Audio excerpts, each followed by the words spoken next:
नमस्कार, जय हिंद, जय Bharat and welcome to Dev talks. This is Aadi Achint. हमारे साथ हैं पथिकृत भाई जो बात करेंगे literally I am just wondering how deep the impact is going to be of the labour reforms. काफी बड़ा शेकअप है इसके ऊपर। ऑफ कोर्स नेगेटिंग वॉइसेस भी हैं। कुछ लेबर यूनियंस ने बोला हम प्रोटेस्ट करेंगे, हम आंदोलन करेंगे, वो सब भी चल रहा है। But a lot of people have actually welcomed it. Lot of the industry has welcomed it. Let's find out ये है क्या, because they can be quite a game changer for the Indian economy. Pathikrit भाई, नमस्कार।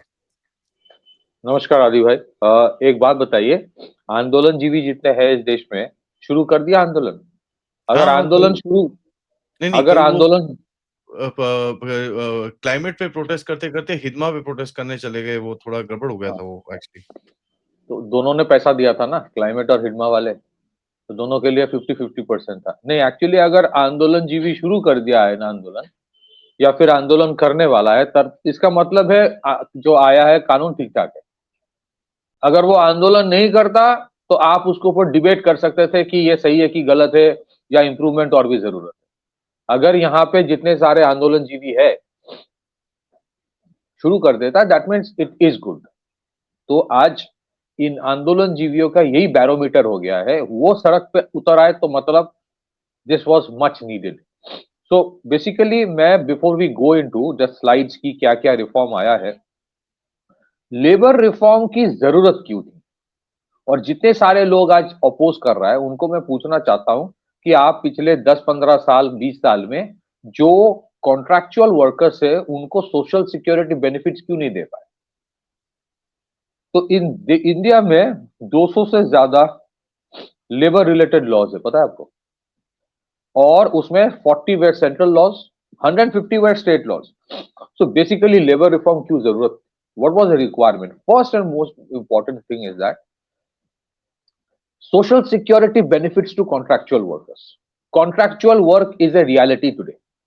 आप ये नहीं बोल सकते कि मैं एक कंपनी में किसी को हायर करूंगा, वो 65 साल की उम्र में वो रिटायर करेगा। मेरे पास अगर कॉन्ट्रैक्ट है, एक्सपोर्ट का कोई कॉन्ट्रैक्ट है, किसी चीज को बनाने का कॉन्ट्रैक्ट है, तभी मैं किसी को हायर कर पाऊंगा ना। अगर मैं मुझे ऐसा नॉर्म किया जाए कि अगर किसी को हायर करोगे तो दुनिया सारी जिंदगी उसकी रिस्पॉन्सिबिलिटी तुम्हारी है, I will then not hire. इसी वजह से इंडिया सर्विस सेक्टर में चला गया, मैन्युफैक्चरिंग से हटके, क्योंकि मैन्युफैक्चरिंग सेक्टर में industrial labour laws were so restrictive. This is a reality. फिर उसके बाद remove restrictions on growth of MSME. MSME is basically the lifeline of any country. आप जर्मनी में देखेंगे, जो मीडियम इंडस्ट्री है, मीडियम स्केल, उसको बहुत बढ़ावा दिया जाता है। सो एमएसएमई ग्रोथ में some of this industrial code जो है लॉज की, they are very very restrictive, and that is why this was needed to boost employment growth, facilitate informal sector to transform into formal sector. आज जो हुआ है, ये पूरे गिग इकोनॉमी जो है इसको फॉर्मलाइज किया जा रहा है। अगर आप गिग इकोनॉमी में है, अगर ई कॉमर्स में आप एक डिलीवरी का काम करते हैं, फिर भी आपको एक कॉन्ट्रैक्चुअल काम के लिए आपका जो काम है, you will get social security benefits, you will also get an appointment letter, you will get insurance coverage. ये पहले नहीं था। बहुत सारे ऐसे कंपनीज आदि भाई यहां पे है जो कभी अपॉइंटमेंट लेटर भी नहीं देता था, बस काम करते जाओ। Today that entire thing is being altered. इसमें बताइए what is something, what is the mistake government is doing? Can be do away with informal jobs? You can not do away. Contractual job, daily wage earner, आप जा नहीं सकते उसके बाहर। And then consolidation and simplification of numerous central and state laws. एक ये बहुत important चीज है। कंपनीज में आधे जो छोटे कंपनीज होते हैं, ये आधे टाइम इनका टाइम चला जाता है जीएसटी और जो लेबर लॉस के कंप्लायंस में। That is why government is focusing on tax वाले रिफॉर्म्स बहुत किया है, और लेबर रिफॉर्म्स में इसमें अभी जो लाया जा रहा है, so that compliance become easier. Basically third party inspection जो होती हैं, जो इंस्पेक्टर राज जिसको बोलते हैं, उसको काटने की पूरी अभी गेम स्टार्ट हो गया। एक inspector raj, second is paper work. Paper work आपकी सिंप्लीफिकेशन, और government has been very sincere about it. उन्होंने सुना है what the government want, the industry wanted. streamlining minimum wage. Floor wage code define karna that everyone in the same floor, in the same rank will get the same salary. That is a very, very important. हाँ, incentives किसको कितना मिलेगा as per their performance, वो अलग चीज होता है. तो इसमें बिफोर वी गेट इनटू आपके जो 4 वेजेस कोड में, तो अगर आप दिखा देंगे कि 4 जो चीजें हैं जिसके ऊपर अभी आया है, द फर्स्ट स्लाइड, फिर लोगों को पता चलेगा दर्शकों को. Let's take this and let's also cover, partly on the Jan Vishwas bill also. क्योंकि वो भी एक, there are 3-4 things that have happened. Labor codes and उसके बाद Jan Vishwas bill भी आया है. Now Jan Vishwas bill is for the entrepreneurs also, for easier compliance, ease of doing business. And इसके ऊपर, by the way, there is जो आपका CAG है, CAG is doing a statewide audit right now to ensure that ये जितनी भी guidelines पहले की जो reforms की हैं और जो अभी की reforms की हैं, within 6 months they are implemented fully. तो ये बहुत बड़ी चीज है. This is going to be one of the biggest ever workplace reforms in this country. I mean, trust you me, a lot of people, जो हम लोग ज्यादातर audience जो है, जो ये चीज देखती है, they are corporates and this and that. But at the mass staff level, there is a huge amount of problems which the staff go through and the companies also go through. I've seen both sides of it. I've been a staff also, and I've also been part of management. So the companies also, is very difficult for them to really comply to all this stuff. It's horrible.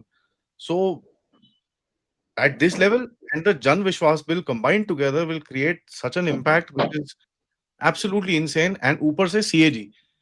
So this is basically, एक तो आप reform कर रहे हो, ऊपर से hard forced compliance. So yeah, let's get into what you wanted to show. Okay, हाँ जी. तो अगर आप पहला वाला स्लाइड दिखाएंगे, जो 4 पहलू है वो लेबर लॉ के जो लाया गया है, अगर थोड़ा सा जूम कर दीजिए, फिर आप पढ़ दीजिए कि बेसिकली कोड ऑन वेजेस जो होता है, इसमें relates to wages and bonus payments. Codes on industrial relations governs trade unions and dispute resolution को बहुत स्ट्रीमलाइन किया गया. आई मीन जो इंडस्ट्री में है उनको पता चल जाएगा, क्योंकि एक डिस्प्यूट जो होता है ना, वो बहुत टाइम लगता था उसके सोल्यूशन में. And that is something. Code on social security concerns employ benefits and insurance. ये इनफॉर्मल सेक्टर में लिटरली था ही नहीं. जो कॉन्ट्रैक्चुअल वर्कर्स है, जो गिग इकोनॉमी में काम करते हैं, उनके लिए जो सोशल सिक्योरिटी बेनिफिट, उनका अगर एक्सीडेंट होता है वाइल डिलीवरिंग, मान लीजिए कोई एक गिग इकोनॉमी में कोई खाना सप्लाई डिलीवर कर रहा, उस टाइम उसका एक्सीडेंट होता है, तो that is an on the job accident for which the company is liable to take care of his medical expenditures. ये जो फॉर्मलाइजेशन है, ये जो डिफाइन किया जा रहा है, ये पहले था नहीं और कोई कंपनी नहीं करता था. And the worst part is, it doesn't even cost that much. Doesn't even cost that much. It doesn't cost. Group insurance is one of the cheapest things possible. But फिर भी corporate will do it because profitability कम हो जाएगा, bottom line and top line and all sorts of very rubbish was spoken about this. This thing doesn't cost absolutely nothing. I agree. लेकिन जो लोग आंदोलन जी भी इसके खिलाफ प्रोटेस्ट कर रहे हैं ना, उनसे पूछना चाहिए. पहले वाला थोड़ा दिखा दीजिए आदि भाई, थोड़ा पहले वाला दिखा दीजिए. उनको पूछना चाहिए कि भाई अगर गवर्नमेंट ये कर रहा है कि हर किसी को सोशल सिक्योरिटी बेनिफिट दिया जा रहा है, तो फिर आपको प्रॉब्लम क्या है? Fourth is occupational safety, health and working conditions code. ये अगेन वेरी वेरी इंपॉर्टेंट. अगर कोई कंस्ट्रक्शन के टाइम, एक बिल्डिंग कंस्ट्रक्शन है, उसकी डेथ हो जाती है, उसकी रिस्पॉन्सिबिलिटी किसकी है, कॉम्पेंसेशन कौन देगा, ये सारे चीज डिफाइन किया गया है. अच्छा, एक चीज मैं पढ़ना चाहता हूं. एक और भी चीज किया गया है बहुत इंपॉर्टेंट, वो है code of the wages bill में ensures timely payment to all employees, timely payment of wages within 7th you have to pay it. Now that is so very important. ये पहले होता नहीं था. बहुत सारे ऑर्गेनाइजेशंस हैं जहां पे हाँ अगले महीने देंगे. हम लोगों ने शायद फेस किया, सब 2-3 महीने पेंडिंग भी रहा है एक time. The government is streamlining it, ease of compliance को फिर बेटर कर दिया. Changes the role of inspector to facilitator. Inspection raj देखिए जाना चाहिए, चला जाएगा, जा रहा है, लेकिन कंप्लायंस को इंश्योर करना कि कंप्लायंस हो रहा है, कहीं ना कहीं एक निगरानी होगी, चाहे वो ऑनलाइन हो या ऑफलाइन हो. एंड फोर्थ इज जो होता है, लेट मी पुट इट, जो मल्टीप्लिसिटी ऑफ लॉज है उसको डिलीट करना. I will not be able to read it out, थोड़ा आपको हेल्प करना पड़े, but what we have try to do, एक एक सेक्टर में इसका जो इंपैक्ट आ रहा है in terms of as part of the social security जो बिल लाया गया है. सो Adi bhai, you may have to help me with reading it out, or else we can go to something else. Basically, this is about minimum wages. पहले minimum wages का, I mean, I know for a fact कि only minimum wages जिसको comply करना होता है वो कर देते हैं, otherwise वो local setting करके they just leave the compliance alone. ठीक है, now it is ji, going to be mandatory. It's a statutory right. ठीक है, absolutely. statutory right को तो आप deny कर ही नहीं सकते इसके अंदर. And formalization of employments, जैसे आप बोल रहे थे, no appointment letters. I know, I mean, appointment letters, yes. मतलब this आप मान लीजिए कि किसी जगह पे आप आपको एक काम मिला है 1 साल के लिए या 6 महीने के लिए, तो 6 महीने का आपका दिखाना, बहुत सारी जगह पे कंपनी दिखाते नहीं थे, तो वो 6 महीने का भी आपको अपॉइंटमेंट लेटर, एक्सपीरियंस लेटर आपको मिलेगा. No, that helps you. अब आप बोलेंगे कि भाई मुझे परमानेंट जॉब चाहिए. हाँ, परमानेंट जॉब. सी देखिए, कोई भी ऑर्गेनाइजेशन, कोई भी सरकार जब बिल लाता है, ये सारे bills, unfortunately for the first 50-60 years in this country, जितने सारे लॉज लाया गया था ना, वो था फॉर्मल सेक्टर के लिए. इनफॉर्मल सेक्टर के लिए कुछ था ही नहीं. Whereas majority of the people even today are working in the informal sector. In fact, India's service sector economy हुआ क्यों? सर्विस सेक्टर इकोनॉमी इसलिए हुआ कि सर्विस सेक्टर के जितने सारे ऑर्गेनाइजेशंस होते हैं, इंक्लूडिंग द आईटी सेक्टर, पहले तो था, अभी थोड़ा बदल गया होगा, वो आता है not under the labour laws but under the shops and establishment act. Shops and establishment act जो है वो अलग होता है, वो इंडस्ट्रियल एक्ट में आता नहीं है. सो इंडस्ट्रियल डिस्प्यूट्स को उसको देखा नहीं जाता. It was compliance was far easier. That's why India become a service sector economy. तो ये जो चीजें हैं, किस वजह से इंडस्ट्रियलाइजेशन नहीं हो रहा है या इंडस्ट्रियलाइजेशन थोड़ा पीछे रह गया, सर्विस इकोनॉमी हो गया, उसको देख के many of these things have been addressed. और एक चीज जो इंपॉर्टेंट है, जो कंप्लायंस है, जो लॉज है, जो डिस्प्यूट रेजोल्यूशन है, उसको जब आप आसान कर दोगे, then companies, specially medium and small enterprises, India में $1 billion कंपनी 7-8,000 ही है, but 99% of the companies fall in the MSME sector. तो उनके लिए लेबर लॉज, टैक्स लॉज में फोकस 24/7 नहीं कर सकते हो. They have to focus on the whole the core job. तो इस वजह से these are so very important. और जो आदि भाई ने कहा, आई एग्री टू दैट, कि it helps the small time entrepreneurs as well. It is not just only for the employees, it helps the entrepreneur to facilitate that. Otherwise, then we can shift to the next one.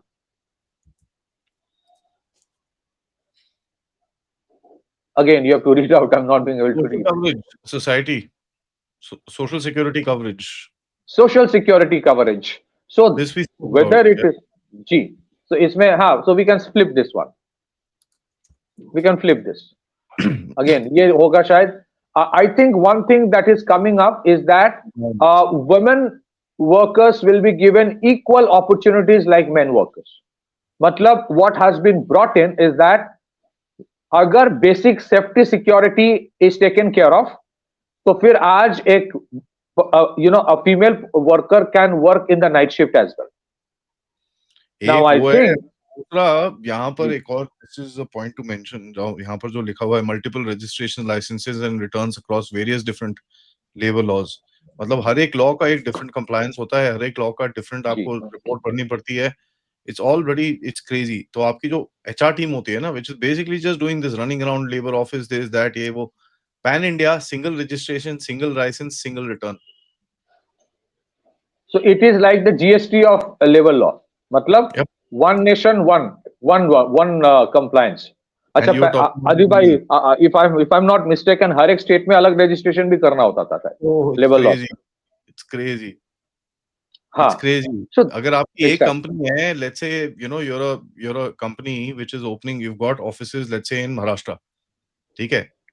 Now Maharashtra में आपके offices हैं. Now आप बोलते हो यार हमको expansion का offer मिला है, कर्नाटका में हम लोग आ रहे हैं. ठीक है, तो आपका महाराष्ट्र में रजिस्टर्ड है, आपको आके फिर से कर्नाटका में रजिस्टर करना पड़ेगा, या आप कर्नाटका में काम कर रहे हैं, आपको महाराष्ट्र आना है तो वो करना पड़ेगा, या आप आंध्रा जाते हो फिर से करना पड़ेगा। यहाँ पर single registration will be applied all through, so it is extremely easy for companies to actually open multiple offices now, right? And Absolutely. here you were talking about women in the workforce. Now, this is a very, very important thing, because we used to have at one point of time, I'm talking about 2003-4 time, women were not allowed beyond 7 o'clock. Okay. Now, she's part of your team. Okay. But she can only do morning shifts. That's quite a handicap for the manager who's handling a 24-hour business. Absolutely. तो I mean I am sure जो लोग women empowerment की बात करते हैं, they will admire and appreciate this change that I is coming. love it. Beautiful. Absolutely wonderful. Right. Only thing is companies need to work on Yes. sensitizing people. उनके लिए जो drops and this and that which need to be arranged for, all that stuff needs to be there. ठीक है, Absolutely. all those Absolutely. special privileges that are there, that must be there, and sensitization must be there. Right so एक चीज जो मैं कहना चाहता हूं, जो होता था कि आपके इतने सारे मल्टीप्लिसिटी ऑफ लॉज हुआ करता था कि आप कंप्लायंस एंड पेपर वर्क में ही फोकस करते थे, एंड सेकेंडली आप क्या करते थे कि आप वो जो जिसको कहते हैं टेम्पोरेरी वर्कर ज्यादा रखते थे ताकि वो इसके बाहर रहे। तो कंप्लायंस ज्यादा होता था पेपर वर्क का, लेकिन वेलफेयर ज्यादा नहीं होता था। रियल टाइम वेलफेयर लिमिटेड था क्योंकि आप टेम्पोरेरी वर्कर ज्यादा रखते थे। Now what is happening is that आपके पेपर वर्क बर्डन कम किया जाएगा, and even the temporary worker working even for 1 month will be allowed to have a appointment letter of while the time he is working, even if it is for 1 year, he gets the same benefits as per the new law, which is far more strict, as a permanent worker will get. For example, अभी जो किया गया कि जो medical benefit, social security benefits, leave, वो एक permanent worker को मिलता है, वो एक टेम्पोरेरी वर्कर को मिलेगा। दूसरी चीज है ग्रेचुइटी। एक बहुत ही बड़ा इशू होता था ग्रेचुइटी वाला कि आप 5 साल काम नहीं करोगे तो आपको ग्रेचुइटी नहीं मिलेगा। Now the government has brought it down to 1 year, which means अगर आप 1 साल भी कोई कंपनी में काम करोगे, you get the gratuity. Another important thing, आप अगर आप ई कॉमर्स सेक्टर में देखेंगे आदि भाई, जो हो रहा है, जैसे जोमैटो है या स्विगी, फ्लिपकार्ट, जितने सारे हैं, उनको 1 to 2% of the turnover they will have to mandatory keep aside for social welfare of the employees. ये पहले होता ही नहीं था। आज जब हो गया तो सारे बोल रहे बहुत बढ़िया है, बहुत बढ़िया है। वही लोग बोल रहे कि बहुत बढ़िया है, लेकिन पहले आपने क्यों नहीं किया? और इसके बारे में कोई लेबर यूनियन बात नहीं करता था। ये भी तो है ना, timely wages. Timely wages salaries नहीं आती थी यार ये छोटी कंपनीज के अंदर, and this and that, specially certain sectors during and post the pandemic, it was terrible. जी एब्सोल्युटली। सो इसको यहीं पे रखिए, मैं एक बार और कुछ चीज बताना चाहता हूं। एक चीज जिसके ऊपर ज्यादा फोकस नहीं होता था, वो होता था, I just come to it Aadi भाई, occupational safety health and working conditions act. In fact ये जितने सारे, एक चीज मैं बताना चाहता हूं, ये code on wages act 2019, industrial relations code 2020, code on social security 2020, occupational safety health and working conditions code 2020। अब ये 2020 वाला क्या राज है आदि भाई? 2020 वाला राज ये है, जब लॉकडाउन चल रहा था, मोदी जी ने सब पास करवा लिया, तो किसी का उतना फोकस नहीं था इस पे, सारे पास कर लिए। फिर स्टेट्स के साथ कंसल्टेशंस हुई, स्टेट्स रियलाइज की इसका इंपैक्ट बहुत जबरदस्त अच्छा है, फिर धीरे धीरे स्टेट्स केम ऑन बोर्ड।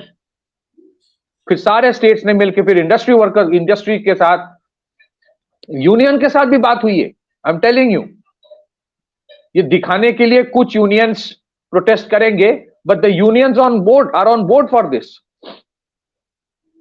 फिर उसके बाद ये अभी जो पास किया जा रहा है, आप देखेंगे हमारे कुछ आंदोलन जीवी और चुनाव जीवी है, वो चुनाव के टाइम वो सेफोलॉजिस्ट बन जाता है।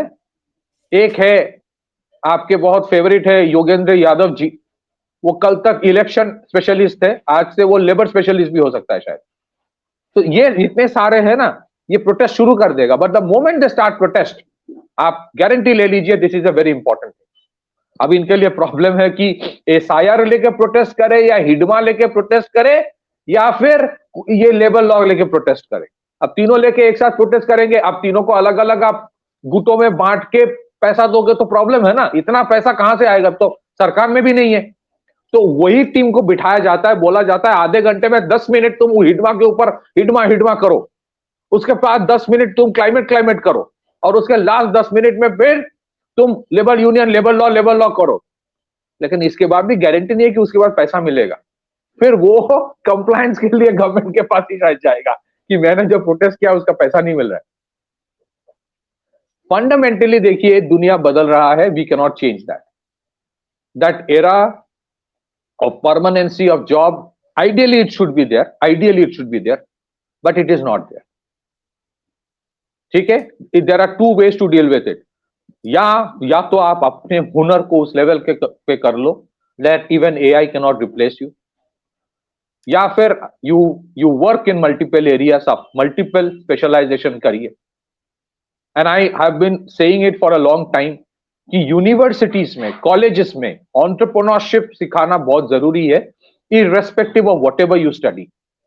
आपकी खुद की capacity, we are moving towards an era of self employment, people will become consultants।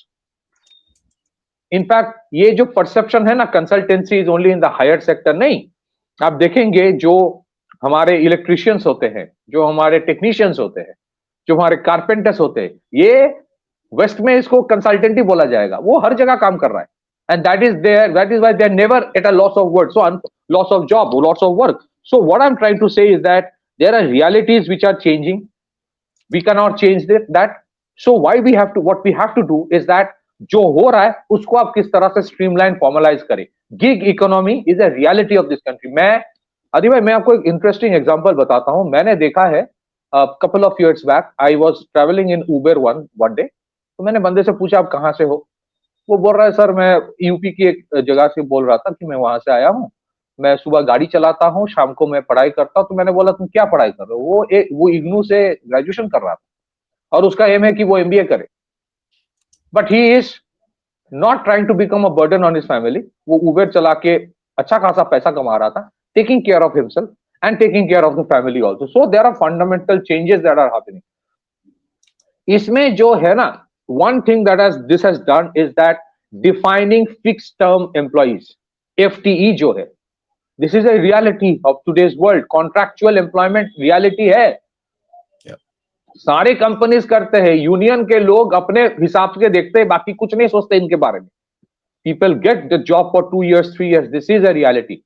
ना उसकी भी तो सोशल सिक्योरिटी बेनिफिट होनी चाहिए कि वो जब एग्जिट करे उसके एग्जिट क्लॉजेस क्या होगा, उसको सोशल सिक्योरिटी के से बेनिफिट्स मिल रहा है कि नहीं मिल रहा है।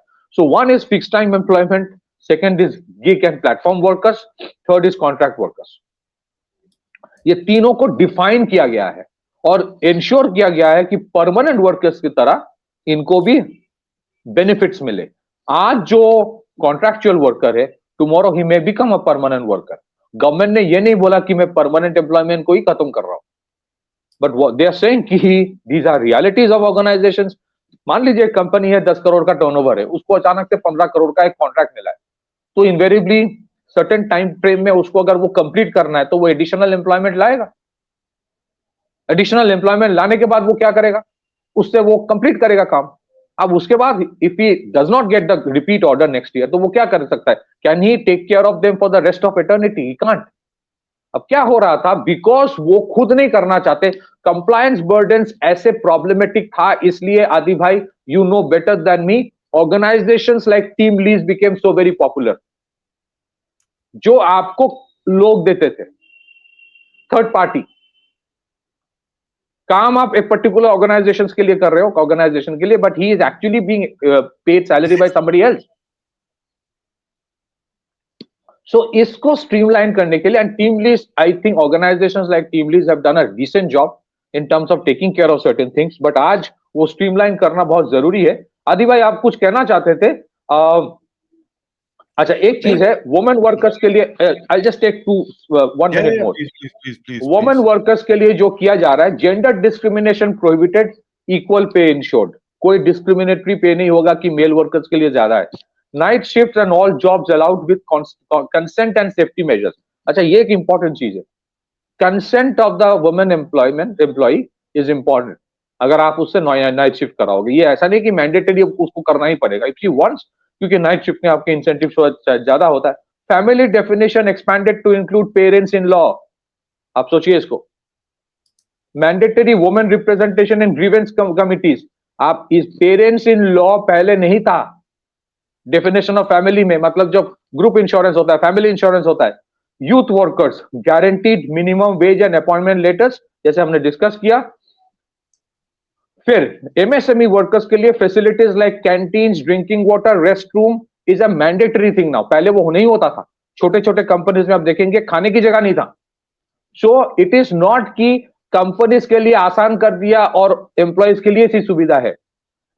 ऐसा मतलब ऐसा है कि the companies will also have to spend money to insure कि आपकी जो एम्प्लॉयज है उसकी बेसिक रिक्वायरमेंट आपको टेक केयर करना पड़ेगा। Standard working hours, double over time wages, paid leave, और ये सबके लिए है फॉर एमएसएमई वर्कर्स। ये पहले नहीं था एमएसएमई। सो कंप्लायंस बढ़ जाएगा, इंस्पेक्शन कम हो जाएगा, बट आपके वहां पे अगर कोई डिविएशन दिखे that you are not paying over time for workers, you are not paying giving paid leave, you are not having defining working hours, then there will be penalty. So it becomes easier for both sides, and I think as we move ahead, this is important. आप ऐसा नहीं हो सकता है कि हर किसी को सरकारी नौकरी, जैसे बिहार में प्रॉमिस किया गया था 3.5 करोड़ सरकारी नौकरी, ये सब ख्याली पुलाव होता है, रियलिटी कुछ और है। So from that perspective this is an important. जन विश्वास के ऊपर आदि भाई कुछ कहना चाहते थे, that is also very important, but मैं एक ही चीज कहना चाहता था कि प्रॉब्लम क्रिएट करेगा इसको लेके, so that's why we were focusing on this. But entrepreneurship के लिए जिंदगी आसान करना भी बहुत इंपॉर्टेंट है, because you can not have employees unless you have employers. या ये बहुत इंपॉर्टेंट है जी। बड़ा सिंपल है, अगर आपकी कंप्लायंस कम हो रही है, ठीक है, which is the biggest thing, criminal sword जो खड़ी होती है हर चीज के लिए, जेल भेज देंगे, ये कर देंगे, वो कर देंगे, ठीक है। There are 23 state reforms which have already happened, ठीक है। एफटीए के साथ जो काफी काम चल रहा है, सो मैन्युफैक्चरिंग सेक्टर के ऊपर इस टाइम पे काफी चीजें चल रही हैं। There is decriminalisation which is happening, there is auto increase of fines, in the sense if you do something, ये नहीं कि भैया जेल भेज देंगे, भैया फाइन दो, खत्म करो कहानी, ठीक है। There is no this thing that thing, you made a mistake, pay the damn fine and move forward, काम करो जाके। That's the main thing. So you are basically telling entrepreneurs, fair enough, if we catch you, you pay the damn fine and you move off, ठीक है। so there is no this thing, so ये एक बड़ी these are very very operational impact के हिसाब से आप देखोगे that they will be क्या होता है ना, one the bribe ecosystem goes down, and that is one of the biggest things I think companies will be very very happy about, ठीक है। so if you look at the first wave, आप लेके आए हो the GST, ठीक है, उसके बाद आप लेके आए द आरबीआई, जो आपके डिजिटल फाइनेंशियल ट्रेड और ये सब चीजें आप लेके आए हो। उसके बाद स्टेट लेवल माइक्रो रिफॉर्म्स जो अभी चल रहे हैं, there are 23 states that are doing hardcore reforms right now in terms of their working and everything like that, by the way, which include even opposition states, and now you're saying legal decriminalization, which is Jan Vishwas. तो ये देखिए, it's not just labor codes, this is a overall, actually an overall complete reform of the working sector. तो आप जिस तरह से बोल रहे हो कि भाई basically you are preparing for the largest inward manufacturing push of the in the history of this country, right? You're talking about single labor architecture, you're talking about shifting compliances, you're talking about probability, security and transparency for labor, जैसे आपको पतिके साहब ने बताया, employers के लिए flexibility and predictability, and सबसे बड़ी चीज which is the sword of the inspector Raj, which is actually going to come down. So ये तो भाई, this is mind boggling if nothing else. एक चीज मैं ऐड करना चाहता हूं। आदि भाई ने बहुत इंपॉर्टेंट चीज कहा कि पेनल्टी दो और निकल लो। Why it is important is this, पहले जो होता था, जो एम्प्लॉयर है उसको हमेशा से ही जो परसेप्शन क्रिएट किया जाता था यूनियन की तरफ से, नॉट ऑल यूनियंस या सोसाइटी की तरफ से, जो एम्प्लॉयर है वो क्रिमिनल है, उसको क्रिमिनल की तरह डील करो. You should not do that. Without employers you can not have employees. So कहीं पे अगर कोई डिविएशन है from the compliance, make him pay a penalty and let him do the job. क्योंकि ये जो मैं हमेशा कहता हूं ना, कम्युनिज्म ने किस तरह से पश्चिम बंगाल को बर्बाद किया, ऐसा नहीं कि उसके बाद बर्बादी नहीं हुई है, वो तो अलग कहानी है. पश्चिम बंगाल में ये लेबर के राइट्स के लिए जो कम्युनिस्ट लड़ते हैं, इनसे ज्यादा दोगलापंथी किसी का नहीं होता है. इन लोगों ने 60,000 कंपनीज बंद कर दिया. 60,000 कंपनीज बंद, हड़ताल बंद. अरे भाई बंद कर दोगे तो जो आपके लिए स्ट्राइक कर रहा है, कल वो क्या करेगा, क्या खाएगा? So your objective is not to destroy. आपको यह एहसास होना पड़ेगा कि कंपनी रहेगा तो ही आप कोएग्जिस्ट कर पाओ. You have to coexist. Sometimes companies का भी प्रॉब्लम चलता है. Employees will have to understand that also. Companies के पास हमेशा परमानेंट बिलियंस ऑफ डॉलर्स नहीं होता है. So I think this is a very important step in the right direction. इसमें कहीं पे अगर कोई रिफॉर्म, इसमें भी सुधार की जरूरत है, तो government will do that. But जैसा मैंने पहले कहा, जब आंदोलन जीवी सड़क पे उतर आएगा, इसका मतलब ये बहुत सही है. बैक टू यू आदि. इनका भी अभी हमको एब्रिविएशन बनाना चाहिए, ANDGVs, something like that, so that we can all understand.